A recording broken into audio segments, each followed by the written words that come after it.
I am Kelly Kitchens, and I am not only the publicist for this, but I'm also the film festival director. So this was my idea, and you can go back to the one from last year and hear how it all started with, it came from Dallas, that was a fundraiser for the Dallas Producers Association. So we're going to quickly move into, because this is the second year, and then we will, and what I'm going to do is I'm going to talk about the things, especially that where we don't have somebody represented here, okay? So if y'all will take your seats. So Amy Rosenthal is the executive director. Well, how do you say it? Troublemaker. Yeah, there you go. She's the executive director of Garland Cultural Arts. And I've known Amy for a little bit. We worked together at the McKinney Classic Film Festival when that was a thing. And when she came here to Garland, I was thrilled. And so we both had an idea of doing a film festival, and here we are.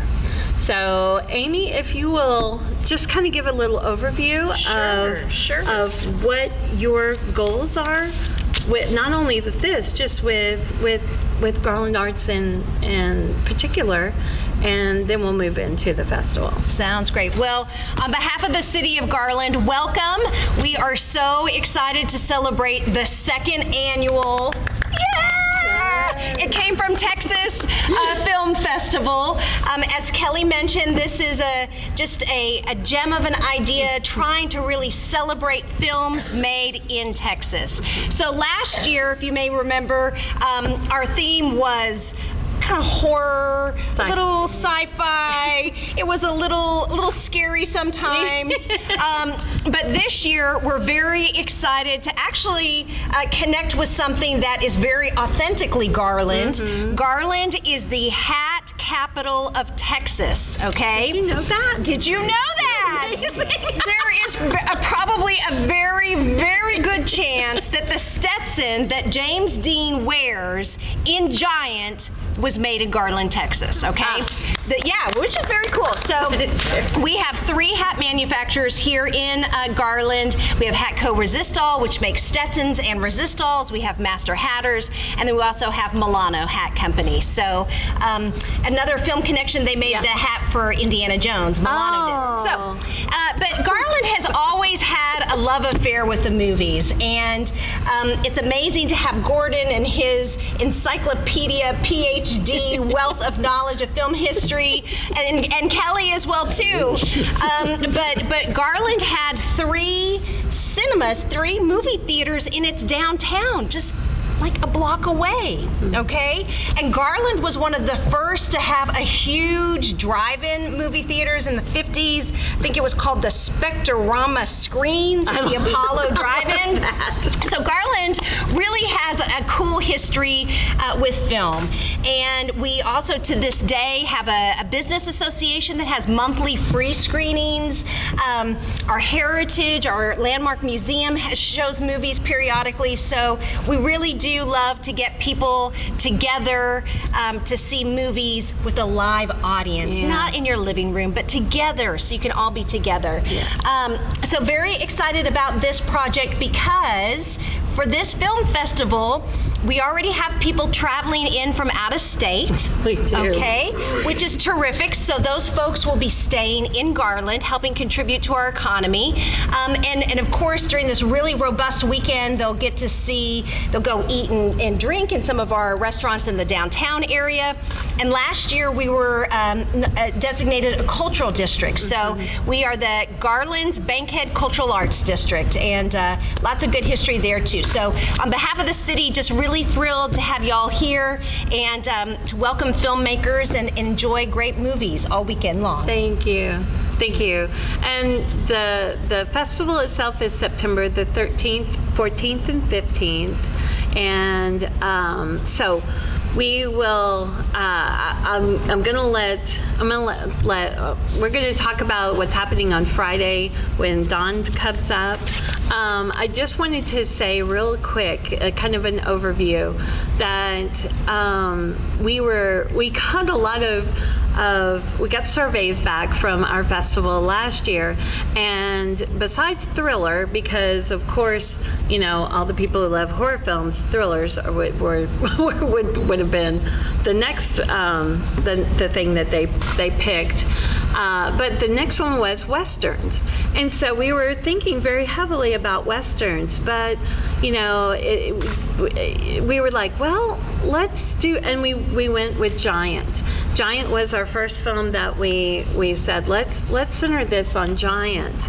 And so thinking about last year and how wonderful it was to have the documentary about Bob Burns in front of Texas Chainsaw Massacre. This year we're going to have the film called Children of Giant by Hector Galan. That is going to be right before Giant. And so thinking about all of these films. So then we went with Tender Mercies and Last Picture Show.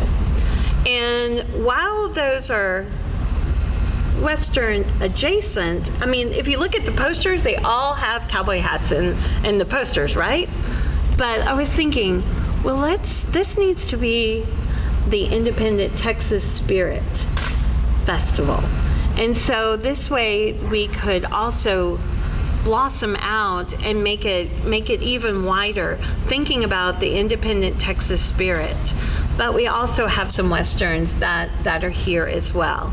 And those are Under Western Stars and The Big Show, which The Big Show was from 1936. It was filmed in 1936, and it was at the very first Texas State Fair, which was the centennial of Texas, Texas being a country, really.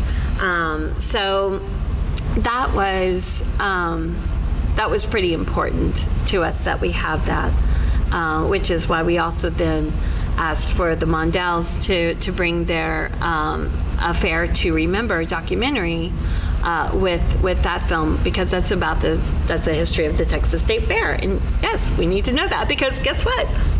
Next 2 weeks or after the festival, the State Fair starts. It's great timing. So yeah. So anyway, so Gordon? Yeah. Okay. So tell us what your involvement is with all of this. I'm a researcher.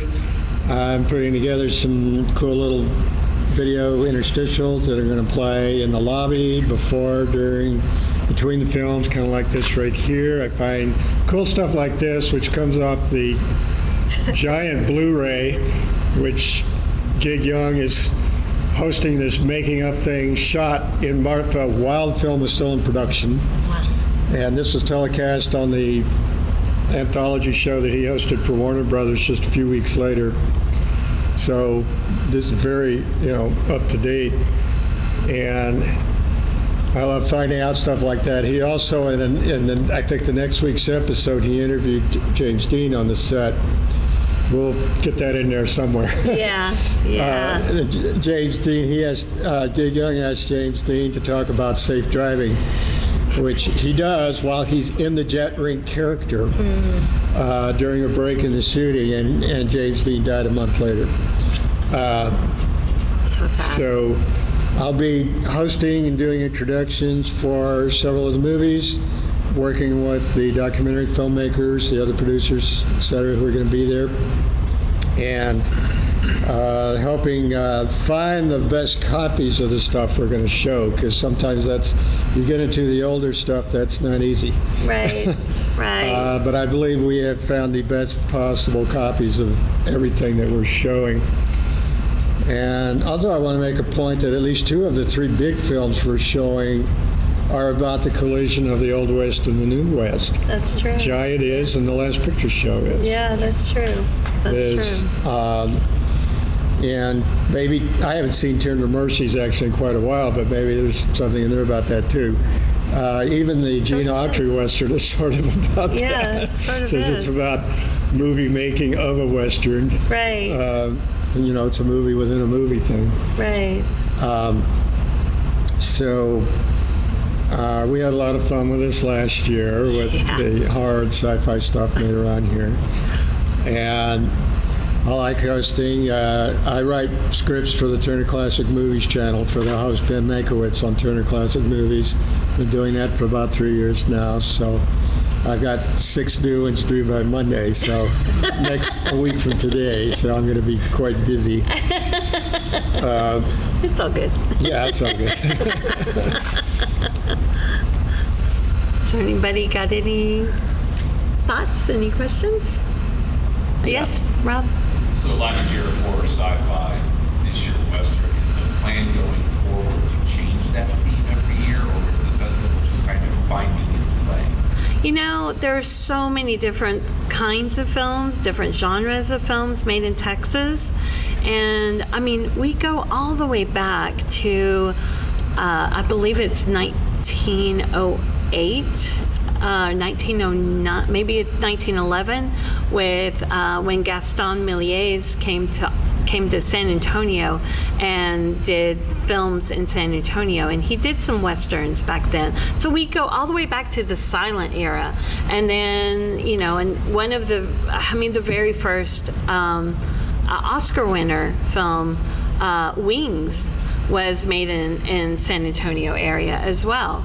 And so and that's about the soldiers in the war, and the First World War, and so we want to explore a lot of different routes and see, and we'll do another survey too, and get a sense of what people might be, wanting to see next year. But that's sort of the idea. I really like this independent Texas spirit side. I think it can go with a lot of different kinds of films, not just westerns. But I do want to explore some of the other aspects, and maybe even some more recent films. I don't know, Dazed and Confused or something like that. That would be kind of fun. So anyway, there are a lot of different routes that we can go. There's more Oscar winners. We've got the 3 main big films we're showing are all Academy Award winners, but there's still plenty of others. There's Bonnie and Clyde. Yeah. There's Terms of Endearment. Yeah. There is Wings, first best, like you said. We might be showing those future time. Yeah. And we're open to suggestions as well. So thank you. And Yes. Gaston, by the way, Gaston was George's brother, right? Yeah, Georges Méliès' Méliès. brother, right? Yeah. I remember that now. Yeah, it's kind of an amazing thing that he chose to come to San Antonio. One of my favorite I love that. bits of trivia. There is a photograph of H.G. Wells and Orson Welles meeting in San Antonio when they both had lectures there on the same weekend. Oh my God! Blows my mind every time I see it. Yes. 2 of the greatest minds of the 20th century. Yeah. Holy cow. And We'll have with to similar last names. And they met in San Antonio, of all places, because love they it. both were on lecture tours there. I love it. I'll have to dig that. That photo exists. I'll have to dig it up. Bryant? So I just want to say how personally excited I am to have this type of festival in Garland. I'm a Garlandite. I grew up in Garland all my life. I love Garland. I've been making movies with my friends in Garland since we were 12 years old. The city means the world to me and my friends and everything. You talk about that independent spirit. Yeah. And, I'm a teacher. I work in GISD. And I see that independent spirit every day with all these kids. Yeah. In fact, today, during lunch, instead of going to the cafeteria and being with their friends, they're in my classroom teaching animation, and they're planning their own film festival. That's awesome. They created their own committee That's and awesome. said, we're going to figure out fundraising, they're figuring out jobs, they're figuring out who's going to have, who's going to do what, and whose film's going to show. Well, I hope that they will all come to our film festival. I have been promoting y'all stuff too. Oh. And look what's happening in Garland. Yeah. And because, a lot of them, they don't know what's out there. No. Yeah. And when they hear stuff like this, it builds up that independent spirit. That's huge. Well, Thank you for sharing I'm that. super excited. for those who don't know it yet, the reason we're showing Under Western Stars is because it premiered in Garland, Right. Yeah. and Roy Rogers was here in person. There are photos of it. Yeah. I There's- wonder if there's any film shot. I don't know. We're trying to find that. It was a Republic Western, and Republic didn't have a newsreel Right. arm, so if there was a newsreel, it wasn't made by Republic. But we do have an image of a banner that's across the street, and it's, I believe, across the main street, Yeah. which was known as the Bankhead Highway. And it says, "Welcome, Smiley Burnett and Roy Rogers." So it is Yeah. our one film that is not a Texas-made film, but it has a direct link to Garland, which is so cool. And so that's why we're going to show it, and we're showing a Tex Avery cartoon with it, yeah. which he's from Texas, obviously. From Dallas. Graduated from North Dallas High School, and so that's going to be a special treat. We'll be seeing the first Bad Man, which he animates Texas 1 million BC. So, yeah, if But you it haven't starts- seen it, it's really fun. It starts off with an animated version of Dallas as it looked in 1955. Yeah, which is so fun. Here's a nice bit of trivia.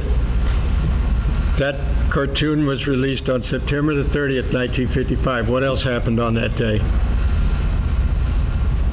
James Dean died on that same day. Oh, So I'm going to point that out. yeah, no, seriously. So they were not showing it with Giant. Right, no, right, but still, no, that's cool. The reason Smiley Burnett's even in Under Western Stars is because it was supposed to be a Gene Autry film. Right. Gene Autry was having a dispute with Republic at the time and refused to be in it. Well, and it's Roy Rogers' First lead role. first film. I mean, as a character, As a really, lead. as a lead. So it's actually, he gets second billing, which I think is He was really a member of interesting. the Sons of the Pioneers, and he's in The Big Show because the Sons of the Pioneers play in the Gene Autry 1936 Western. And one of the things that I wanted to also bring up that we're playing The Big Show is that it's a part of the SMU archives. And I think it's really important for us to know that we have this archive in our backyard, and they are, working to preserve films and to keep them alive. And so we have a professor he'll be here with us, Dr. Rick Warland, to talk about that. And so we'll be showing that, and also The Blood of Jesus, which was an all-black cast film from 1941 with Spencer Williams, who was a black actor who came here to Texas, actually to, I think, between Waxahachie and Oak Cliff, and made these films. And these films were found in Tyler, Texas, in a warehouse in the late 80s, and they brought them to SMU to save them, and these films were thought to be lost. So if we had lost those films, then it would just be, we wouldn't know. We don't know what Remember we. the name of the person? I forget the name. Bill Jones. Yeah. Who got that? Right. It was William Jones. William Jones, Yeah. who got that in the 80s. But Dr. Rick Warland will be talking about that as well. So anyway, we need to wrap up this part of it. Do you have anything else to say really quick? Because we're going to go into more, and we can chime in with more. It was in the news yesterday that the fedora hat from Indiana Jones: The Temple of Doom made $600,000. Oh, cow! 600 big ones. That's amazing. Amazing.